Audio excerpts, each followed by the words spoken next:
نماز کے بعد کے اذکار، ایک بار اللہ اکبر کہنا اور اونچی آواز میں۔ ابن عباس کہتے ہیں میں نبی صلی اللہ علیہ وسلم کی نماز کے مکمل ہونے کو تکبیر کی وجہ سے سمجھ جاتا تھا، یعنی سلام پھیرنے کے بعد آپ اللہ اکبر کہتے۔ نمبر 2، 3 بار استغفر اللہ کہنا، میں اللہ سے بخشش مانگتا ہوں۔ صوبان کہتے ہیں کہ رسول اللہ صلی اللہ علیہ وسلم جب اپنی نماز سے فارغ ہوتے تھے تو 3 مرتبہ استغفار فرماتے۔ ولید کہتے ہیں کہ میں نے اوزائی سے پوچھا آپ استغفار کس طرح فرمایا کرتے تھے، تو انہوں نے کہا آپ اس طرح فرماتے استغفر اللہ استغفر اللہ استغفر اللہ۔ اس کی کیا حکمت ہے؟ نماز کے بعد استغفار کرنے، استغفار کا مطلب ہے بخشش مانگنا، یعنی اگر کوئی ہم سے غلطی ہو گئی ہے، بھول چوک ہو گئی ہے تو اللہ تعالیٰ اس کو معاف کر دینا اور ہماری نماز قبول کر لینا غلطی معاف کر کے۔ نمبر 3، اللہم انت السلام ومنک السلام تبارکت ذی الجلال والاکرام۔ استغفار کے بعد صوبان رضی اللہ عنہ کہتے ہیں کہ رسول اللہ صلی اللہ علیہ وسلم جب اپنی نماز سے فارغ ہوتے تو 3 مرتبہ استغفار فرماتے اور یہی پڑھتے اللہم انت السلام آخر تک۔ نمبر 4، لا الہ الا اللہ وحدہ لا شریک لہ لہ الملک ولہ الحمد وہو علی کل شیء قدیر، 3 بار۔ حدیث ہے مغیرہ بن شعبہ کے کاتب وارد سے مروی ہے کہ معاویہ رضی اللہ عنہ نے مغیرہ کو لکھا کہ کوئی حدیث جو آپ نے رسول اللہ صلی اللہ علیہ وسلم سے سنی ہو وہ مجھے لکھ کر بھیجیں۔ راوی نے بیان کیا کہ پھر مغیرہ رضی اللہ عنہ نے انہیں لکھا کہ میں نے آپ صلی اللہ علیہ وسلم سے سنا ہے آپ اپنی نماز سے فارغ ہونے کے بعد 3 مرتبہ یہ دعا پڑھتے۔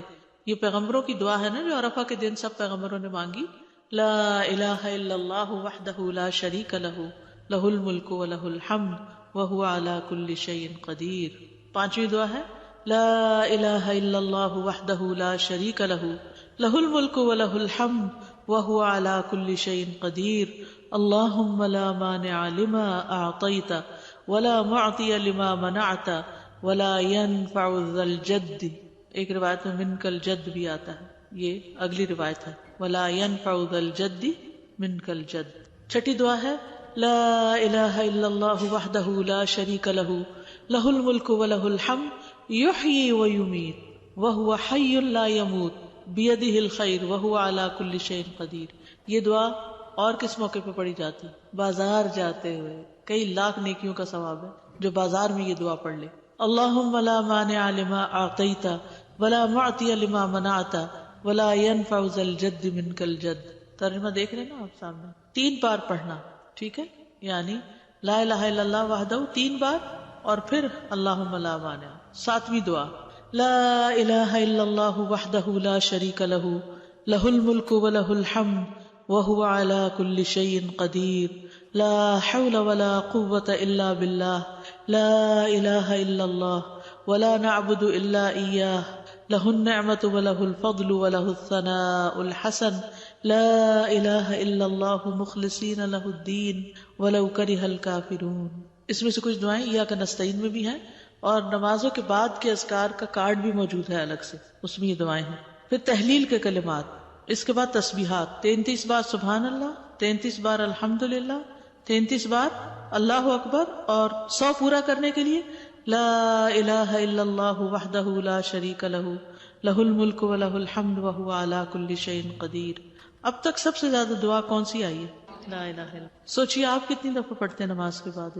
10 دفعہ تو صبح اور شام کے بعد پڑھتے ہیں۔ ابو ہریرہ رضی اللہ عنہ سے روایت ہے کہ جس نے ہر نماز کے بعد 33 مرتبہ سبحان اللہ، 33 مرتبہ الحمدللہ اور 33 مرتبہ اللہ اکبر کہا تو یہ 99 کلمات ہو گئے، اور 100 کا عدد پورا کرنے کے لیے لا الہ الا اللہ وحدہ لا شریک لہ لہ الملک ولہ الحمد وہو علی کل شیء قدیر کہہ لیا تو اس کے سارے گناہ معاف کر دیے جائیں گے، اگرچہ وہ سمندر کی جھاگ برابر ہو۔ 1.5 منٹ لگتا ہے، 1.25 منٹ لگتے ہیں جس میں آپ یہ سارا عمل کر سکتے ہیں، اور اللہ سبحانہ وتعالیٰ کو وہ عمل زیادہ پسند ہے جو روزانہ کیا جائے، ادومہا، دوام سے کیا جائے، اللہ کہ کوئی مجبوری ہو۔ اس میں آپ دیکھیے نماز پڑھ لی آپ نے 10 منٹ میں، فرض پڑھ لیے تو یہ 2 منٹ میں کیا مشکل ہے، 2 سے بھی کم منٹ لگتے ہیں۔ بعض روایات میں اللہ اکبر 34 بار پڑھنے کا بھی آتا ہے۔ یہ تسبیحات 10 دفعہ بھی پڑھی جا سکتی۔ عبداللہ ابن عمر سے مروی ہے کہ نبی صلی اللہ علیہ وسلم نے فرمایا 2 خصلتیں یا 2 عادتیں ایسی ہیں کہ اگر کوئی مسلمان بندہ ان کی پابندی کر لے تو جنت میں داخل ہوگا۔ پابندی، اور وہ بہت آسان ہے مگر ان پر عمل کرنے والے بہت کم ہیں. ایک یہ ہے کہ ہر نماز کے بعد 10 مرتبہ سبحان اللہ، 10 مرتبہ الحمدللہ اور 10 مرتبہ اللہ اکبر کہے.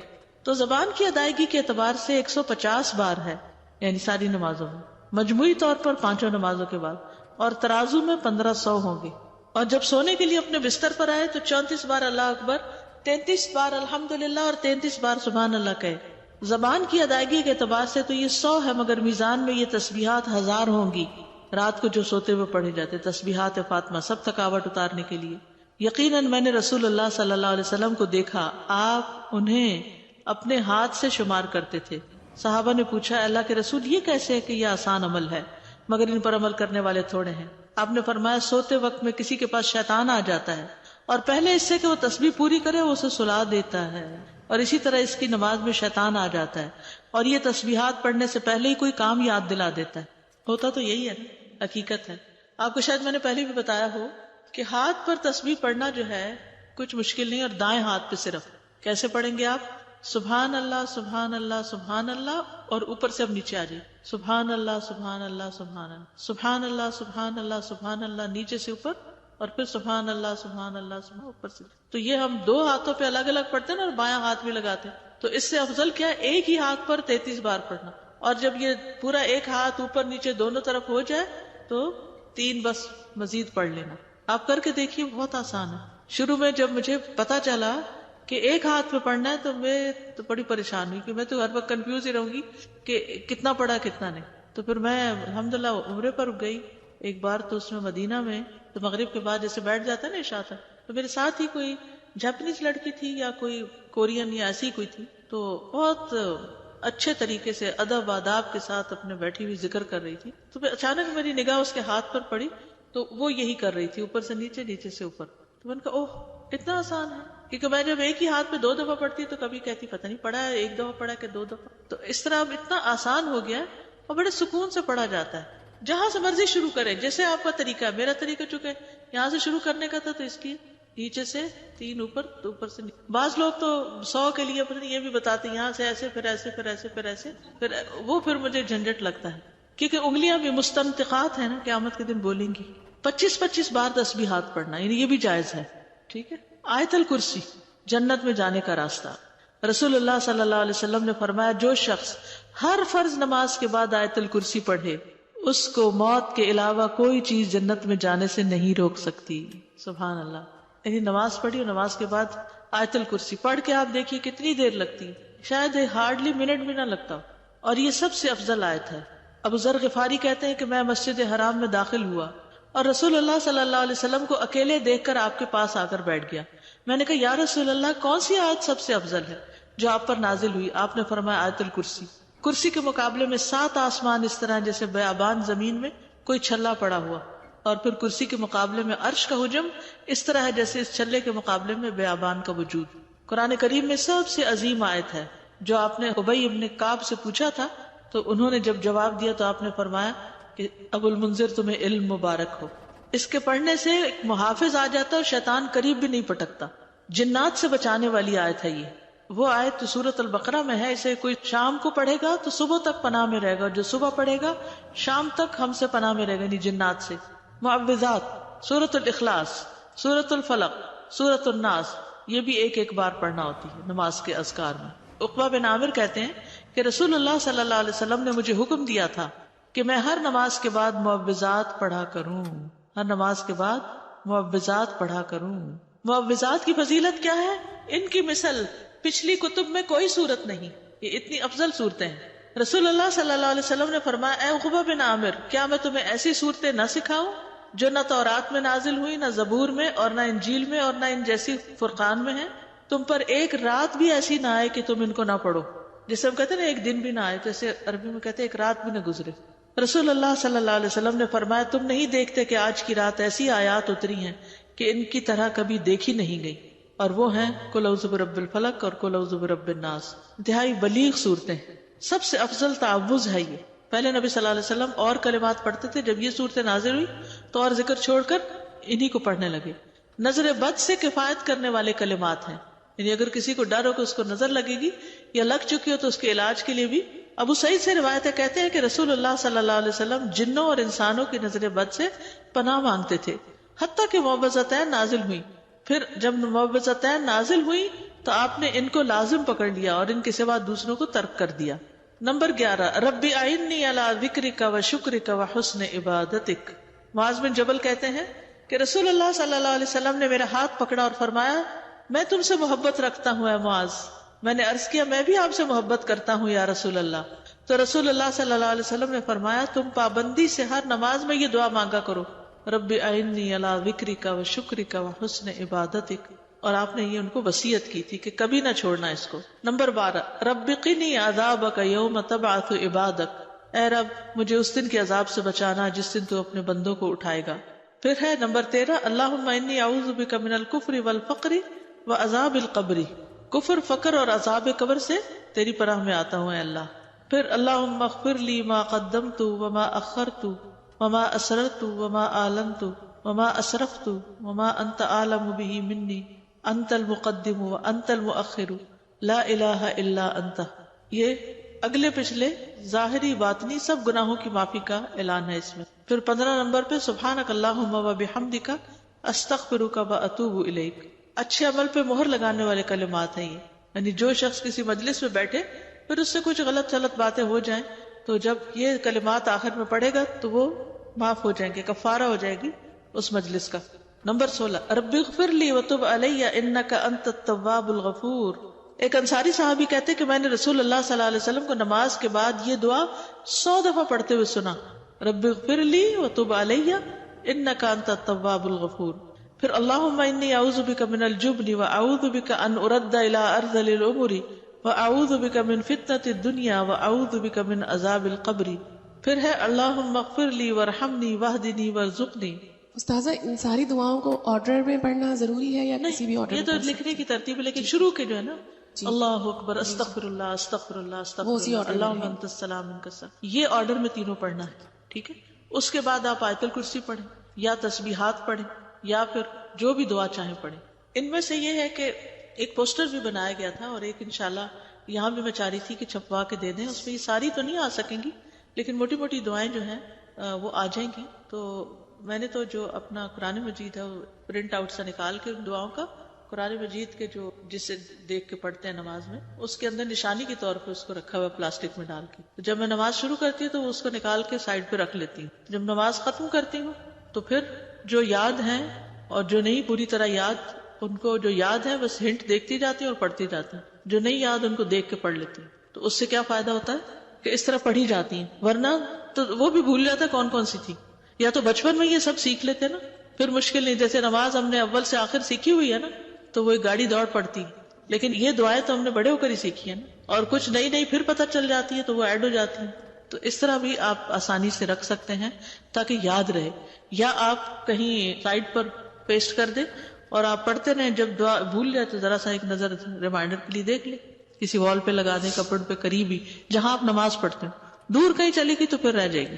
بک سٹور سے بڑا سا پوسٹر بھی ملتا ہے، اگر کسی کے گھر میں ایسی وال ہے جس پہ فل سائز پوسٹر آ جائے تو وہ بھی لگایا جا سکتا ہے. لیکن چھوٹے انشاءاللہ ہم چھپوا رہے ہیں تو وہ بھی آپ کو دے دیں گے. اردو انگلش ترجمے والے کارڈز کچھ موجود ہیں، اگر آپ وہ لے لینا، کیونکہ ہر وقت کتاب نہیں ساتھ اٹھائی جا سکتی. آپ کے بیگ میں ہو رکھا ہوا، کہیں بھی آپ سفر پر بھی ہیں کہیں بھی ہو، نماز کے بعد بیگ سے نکال کے پڑھ لیتے ہیں. الہدا کی ایپ پر بھی ہیں، اس پہ ڈاؤن لوڈ کر لیں. بس میں تو نماز ہو، قرآن کا وقت ہو، لیسن کی تیاری کا ہو، ڈر کے مارے فون کو ہاتھ نہیں لگاتی. جی سفر کے لیے ٹھیک ہے، کیونکہ فون کو ہاتھ لگ گیا تو بچنا مشکل اور خوشبو بھی چلا جاتا ہے. اور ویسے بھی دیکھیے مصحف سے دیکھ کے یا ایک سالڈ چیز سے دیکھ کے پڑھنا اور ہی بات ہے. استاذہ یہ ابھی ذکر میں جو ہم نے معوذتین پڑھی تو کیا ہر دفعہ، کیونکہ ہم 3 دفعہ پڑھتے ہیں، ایک دفعہ کافی نہیں تو اس میں ہر سورت سے پہلے بسم اللہ پڑھنی مطلب ضروری ہے کہ نہیں؟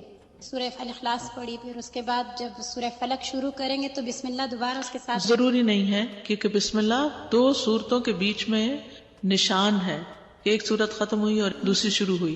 وہ مستقل آیت ہے، آیا مستقلہ، وہ سورت کا حصہ نہیں ہے. ٹھیک ہے، تو اس کے بغیر بھی سورت پڑھی جا سکتی ہے. ٹھیک ہے، مطلب ذکر کرتے ہوئے کنٹینیوسلی. جی ہاں پڑھ سکتے ہیں. جی استاد، جیسے میں فجر کی نماز پڑھتی ہوں تو میری بیک میں پرابلم ہے، مجھے آرتھرائٹس ہے، تو میں کوشش کرتی ہوں کہ اپنی جو دعائیں ہیں وہ اپنے بیڈ پہ بیٹھ کے ذرا کمر کو ٹیک لگا کے پڑھ لوں تو عزت اوکے. بیڈ کے قریب ہی مصلی ہوتا ہے؟ جی بس ٹھیک ہے. مجھے صرف دعا کے حوالے سے سوال کرنا تھا کہ ہم دعا کرتے ہیں نیک بندوں کے لیے اور صالحین کے لیے. بظاہر جو لوگ نیک اور صالحین کی کیٹیگری میں نہیں آتے، ہم جج نہیں کر رہے، لیکن بظاہر کیا ہم ان کے لیے دعا کر سکتے ہیں؟ سب کے لیے. ہمارا گمان یہ ہونا چاہیے کہ کچھ لوگوں کی نیکیاں ظاہر ہوتی ہیں اور کچھ کی ہڈن ہوتی ہیں. جی بالکل. ہم ان کے نام لے کے بھی کر سکتے ہیں. نماز میں تو نہیں نام لیں گے لیکن بعد میں جی کر ہاں سکتے ہیں. بالکل کر سکتے. Thank you. اساتذہ اگر ہم جیسے فجر نماز کے بعد ہم بیٹھے ہیں اذکار کر رہے ہیں تو ان بٹوین جیسے ہم اٹھتے ہیں جیسے بچوں کو اٹھانے کے لیے پریئر کے لیے ایسے، تو اس کا پھر کیا ہوتا ہے؟ یعنی وہ سلسلہ مطلب معذوری مجبوری، کیونکہ میں کرتے کرتے جا رہی ہوں کرنے سے کیونکہ اتنا گلٹی فیل ہوتا ہے کہ اگر ان کی نماز چلی گئی ہمارے ذکر اذکار ایگزیکٹلی وہ دونوں طرف ہو پھر رہا بہت بڑا نقصان ہے. جی تو پھر واپس آ کے بیٹھ جائیں. ایسے ہی کر رہی ہوتی ہوں تو کر سکتے ہیں کر ایسے؟ سکتے ہیں. جی. جزاک اللہ. جب عشاء کی نماز پڑھتے ہیں رات کو تو وہ آخری نماز ہو تو اس کے بعد جو تسبیحات کرتے ہیں تو بیڈ پہ دوبارہ جب جاتے ہیں تو وہ ہو جائے گا بیچ میں 1.5 منٹ کی بات. ٹھیک ہے. نماز فجر اور نماز مغرب کے کچھ دیگر اذکار، یعنی باقی نمازوں کے سب کے ایک ہے، فجر اور مغرب میں کچھ اور بھی ہے. یہ صحیح مسلم کی روایت ہے. اور عبداللہ بن عباس کہتے ہیں کہ وہ ایک رات رسول اللہ صلی اللہ علیہ وسلم کے ہاں سوئے تو رات کو آپ جاگے، مسواک کی اور وضو فرمایا. اس وقت آپ یہ آیت مبارکہ پڑھ رہے تھے، ان فی خلق السماوات والارض واختلاف اللیل والنہار لآیات لأولی الالباب. یہ آیات تلاوت فرمائی حتیٰ کہ سورت ختم کی. پھر آپ کھڑے ہوئے اور 2 رکعتیں پڑھی. یہ کون سی 2 رکعتیں تھیں؟ تہجد. اور ان میں بہت طویل قیام اور رکوع اور سجدے کیے.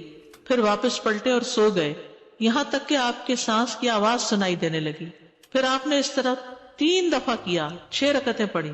ہر دفعہ آپ مسواک کرتے، وضو فرماتے اور ان آیات کی تلاوت فرماتے. سبحان اللہ، یعنی کتنی مشقت اٹھاتے تھے آپ. پھر آپ نے 3 وتر پڑھے. پھر مؤذن نے اذان دی تو آپ نماز کے لیے باہر تشریف لے گئے اور آپ یہ دعا پڑھ رہے تھے، اللہم اجعل فی قلبی نورا وفی لسانی نورا وجعل فی سمعی نورا وجعل فی بصری نورا وجعل من خلفی نورا ومن امامی نورا وجعل من فوقی نورا ومن تحتی نورا اللہم آتنی نورا. اب تہجد پڑھنے کا ایک اور طریقہ معلوم ہو گیا، کیونکہ سوال تھا نا کہ 8 رکعتیں اکٹھی پڑھی جا رہی ہیں اور پھر ایک اور پڑھی جا رہی ہے ایک ہی سلام سے ساری. تو اسی طرح یہ طریقہ بھی ہے کہ آپ نے 2 پڑھی، پھر آرام کر لیا، پھر 2 پڑھی، پھر آرام کیا، پھر پڑھی. نیکسٹ ہے فجر کی فرض رکعات کے بعد کے اذکار. فجر کی فرض رکعات کے بعد کے اذکار، سبحان اللہ 100 بار، لا الہ الا اللہ 100 بار. ٹھیک ہے. 100 دفعہ والے 2 اذکار. ابو ہریرہ کہتے ہیں کہ رسول اللہ صلی اللہ علیہ وسلم نے فرمایا، جو صبح کی نماز کے بعد 100 دفعہ سبحان اللہ اور 100 دفعہ لا الہ الا اللہ پڑھے اس کے گناہ معاف ہو جائیں گے اگرچہ وہ سمندر کی جھاگ کے برابر ہوں. یہ کب پڑھنے؟ فجر کے بعد. نمبر 2، سلام کے بعد تشہد کی حالت میں کسی سے بات کیے بغیر ذکر کرنا. کسی سے بات کیے بغیر ذکر کرنا. ابو ذر سے مروی ہے کہ رسول اللہ صلی اللہ علیہ وسلم نے فرمایا، جو شخص فجر کی نماز کے بعد نماز میں تشہد میں بیٹھنے کی طرح اپنی ٹانگ کو دوہرا کیے ہوئے ہو اور کسی سے بات کیے بغیر 10 مرتبہ لا الہ الا اللہ وحدہ لا شریک لہ لہ الملک ولہ الحمد یحیی ویمیت وہو علی کل شیء قدیر پڑھے گا، اس کے لیے 10 نیکیاں لکھ دی جائیں گی، اس کے 10 گناہ معاف کر دیے جائیں گے، اس کے 10 درجات بلند کر دیے جائیں گے، اور وہ اس دن ہر برائی سے محفوظ رہے گا اور اسے شیطان کی پہنچ سے دور کر دیا جائے گا، اور اس دن اللہ کے ساتھ شرک کے علاوہ کوئی گناہ اس لائق نہیں کہ اس کو پکڑ میں مبتلا کر دے. لا علمی جو ہے، نا علم ہونا جو ہے کتنا نقصان دہ. کتنی دیر لگے گی اس طرح 10 دفعہ پڑھنے میں؟ لیکن شرط یہ ہے کہ نہ وضو ٹوٹا ہو، نہ آپ اٹھے ہو، نہ بات کی ہو، جدھر بیٹھے ہیں ادھر ہی ٹانگ موڑے ہوئے، یعنی کسی گناہ پہ پکڑ نہیں ہوگی. شرک کیا تو پکڑ ہوگی، یہ مطلب. مغرب کی نماز کے بعد کا ذکر، لا الہ الا اللہ وحدہ لا شریک لہ لہ الملک ولہ الحمد یحیی ویمیت وہو علی کل شیء قدیر. سلام کے بعد تشہد کی حالت میں ذکر کرنا. عبد الرحمن بن غنم رضی اللہ عنہ نبی صلی اللہ علیہ وسلم سے روایت کرتے ہیں کہ آپ نے فرمایا، جس نے نماز مغرب اور صبح کی نماز کے بعد التحیات کی حالت میں اٹھنے سے پہلے یا مغرب کی نماز ہے، ٹھیک ہے، ٹانگ کو دوہرا کیے ہوئے 10 بار کہا لا الہ الا اللہ وحدہ لا شریک لہ لہ الملک ولہ الحمد یحیی ویمیت وہو علی کل شیء قدیر، تو ہر بار اللہ اس کے لیے 10 نیکیاں لکھتا ہے اور 10 گناہ اس سے دور کر دیتا ہے اور اس کے درجے بلند کر دیتا ہے 10، اور یہ اس کے لیے ہر بری چیز سے حفاظت اور شیطان مردود سے پناہ دینے والے ہوتے ہیں، اور کوئی گناہ سوائے شرک کے اس کو نہیں پہنچتا۔ یہ اس روز عمل میں سب لوگوں سے افضل ہوتا ہے سوائے اس شخص کے جس نے اس کے برابر ان کلمات کو پڑھا ہو یا اس سے بھی زیادہ۔ اور پھر انہی کلمات کو مغرب کے وقت اگر پڑھتا ہے انسان مغرب کے بعد تو اس کا فائدہ کیا ہے؟ سنن ترمذی کی روایت میں آتا ہے جو شخص لا الہ الا اللہ وحدہ لا شریک لہ لہ الملک ولہ الحمد یحیی ویمیت وہو علی کل شیء قدیر مغرب کے بعد 10 بار پڑھے گا، اللہ اس کی حفاظت کے لیے اسلحہ بردار فرشتے بھیجے گا جو اس کی صبح تک شیطان سے حفاظت کریں گے، صبح تک شیطان سے حفاظت۔ تو آپ سوچئے کہ کتنا بڑا اجر و ثواب اور کتنی بڑی پروٹیکشن ہے، کیونکہ بعض اوقات سارا وقت موڑنا مشکل ہوتا ہے۔ افضل پوزیشن نماز کے بعد اذکار کرنے کی کیا ہے؟ 2 زانوں کے بیٹھنا، لیکن اگر آپ اتنی دیر بیٹھ ہی نہیں سکتے، کچھ لوگوں کی تو ٹانگ مڑتی بھی نہیں ہے گھٹنوں کی تکلیف کی وجہ سے، تو پھر ایسی صورت میں 4 زانوں کے بھی بیٹھ سکتے ہیں۔ اگر نیچے بالکل ہی نہیں بیٹھا جا رہا تو پھر کرسی پہ بیٹھ جائیں۔ اللہ کو تو پتا ہے کہ آپ کیوں ایسے کر رہے ہیں، صرف ریسٹ کے لیے نہیں بلکہ مجبوری کے تحت، اس میں کنسنٹریشن زیادہ ہوتی ہے۔ نماز میں اتحیات ہمیں ایسے کیوں پڑھنے کے لیے کہا گیا؟ اور کچھ پوزیشن تو بیٹھنا ہی بھی منع ہے۔ کون سی پوزیشن بیٹھنا منع ہے؟ ہاں، ایسے گھٹنے اوپر کر کے، کیونکہ یہ بہت ریلیکسنگ سی پوزیشن ہے نا، اس میں انسان عام طور پر جب بالکل کیئر فری بیٹھنا ہوتا ہے تو اس طرح بیٹھا ہوا ہوتا ہے نا، ریسٹ ریلیکس کرنے کے لیے۔ لیکن 4 زانوں بھی یہ ہے کہ آرام ہو جاتا ہے بہت، اس طرح بیٹھنے میں ذرا تھوڑی سی ایکٹیو بھی ہوتا ہے، تھوڑی تکلیف بھی ہوتی ہے، پاؤں سو بھی جاتے ہیں۔ یہ جو بیٹھنے کی ممانعت ہے تو یہ ہر وقت کے لیے ہے یا صرف ذکر کی محفلوں میں اور نماز کی؟ یہ جو گھٹنوں کے اوپر، یہ ہر وقت ہی پسندیدہ نہیں ہے جی، کیونکہ اس میں ننگا ہونے کا بھی احتمال ہوتا ہے، اور اگر کپڑے ٹائٹ ہو تو ویسے ہی اعضاء نظر آ رہے ہوتے ہیں، سی تھرو نہ بھی ہوں، ٹائٹ ہوں تو جسم کا ہر حصہ الگ نظر آ رہا ہوتا ہے، الگ الگ ٹانگیں نظر آ رہی ہوتی ہیں۔ فرض نماز کے بعد جو ہماری ترتیب تھی اللہ اکبر اور استغفر اللہ، تو یہ ہم لا الہ الا اللہ جو پڑھیں گے اس کے بعد پڑھیں گے؟ اس کے بعد پڑھیں گے۔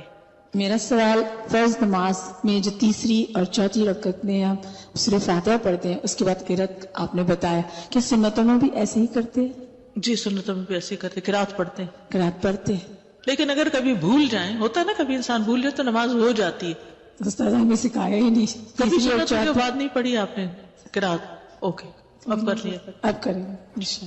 استاذہ، یہ میرا کافی عرصے سے کوشچن تھا کہ ابھی بھی ہم نے تشہد کی حالت میں نا یہ پڑھا فتنہ تو مسیح الدجال سے بچنے کی دعا ہے، تو انسان کو ہوتا ہے کہ اتنی دیر تک میں نے کہاں زندہ رہنا ہے، تو یہ تھا میرا کوشچن، یہ کب سے تھا کہ میں نے کہیں سنا تھا آپ کے لیکچر میں کہ قبر میں بھی اس کا سوال کیا جائے گا، اتنا بڑا یہ فتنہ ہے۔ قبر کا جو ہونا کہ فتنہ ہے مسیح الدجال کے قریب قریب ہے، وہ قبر کا جو فتنہ ہے، فتنۃ القبر آتا ہے نا دعاؤں میں، اللہم انی اعوذ بک من فتنۃ القبر ومن عذاب القبر، تو فتنۃ القبر کیا؟ قبر کا امتحان، سوالات، تو وہ اتنی سختی سے ہوں گے کہ وہ مسیح الدجال کے فتنے سے قریب تر ہے، وہ فتنہ بھی قبروں میں انسان آزمایا جائے گا۔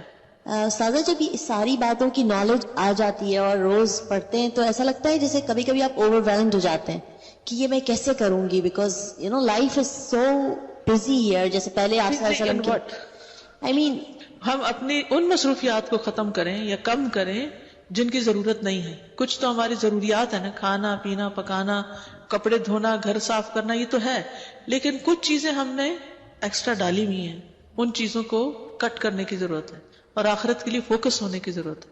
آخر نبی صلی اللہ علیہ وسلم یہ کرتے تھے تو تبھی نا۔ اور پھر یہ ہے کہ ہر روز ساری چیزیں کرنے کی نہیں ہے، کچھ چیزیں تو لازمی کر لینی چاہیے جن کی پابندی لازم ہے، کچھ چیزیں کبھی ایک دن ایک چیز دوسرے دن دوسری، ایسے بھی کیا جا سکتا ہے۔ جیسے ایک دن 33 دفعہ سبحان اللہ پڑھا، تو اگر دوسرے دن 10 دفعہ بھی پڑھا اور تیسرے دن 25 دفعہ بھی پڑھا تو اس سے کیا ہوگا؟ اب سبحان اللہ بحمدہ 100 دفعہ کبھی پڑھ لیا، اور کبھی سبحان اللہ لا الہ الا اللہ 100 دفعہ پڑھ لیا، تو یہ ساری سنتیں بھی اس طرح زندہ ہو جائیں گی، اور ورائٹی رہنے سے توجہ زیادہ ہوتی ہے۔ اس میں طریقہ یہ ہے پابندی کا، کوئی چیز کہیں لکھ کے رکھ لیں، کوئی ریمائنڈر کہیں ڈال لیں، کوئی ریمائنڈر کہیں ڈال لیں، پھر آپ دیکھیں گے شروع میں ہر چیز مشکل ہوگی، اوور ویلم ہوں گے، لیکن کرتے کرتے کرتے یہ آپ کی عادت بن جائے گی کہ اس کے بغیر چین بھی نہیں آئے گا. یہ خاتون بہت زور سے نماز پڑھتی ہے اپنے 7-8 سال کے بچے کو سکھانے کے لیے، ساری نمازیں ہی. Is it right? کب تک وہ اس طرح کریں گی؟ I don't know. انہوں نے مجھ سے پوچھا میں صحیح کرتی ہوں، میں نے کہا میں پوچھ کے بتاؤں گی. انہیں کہیں کہ بس ایک نماز جیسے سکھا لیں اور نماز کے علاوہ بھی بیٹھ کے سکھائیں بچے کو، نفل نماز کر لیں ایسے. اوکے. سبحانک اللہم و بحمدک اشہد ان لا الہ الا انت استغفرک و اتوب الیک. السلام علیکم و رحمۃ اللہ وبرکاتہ.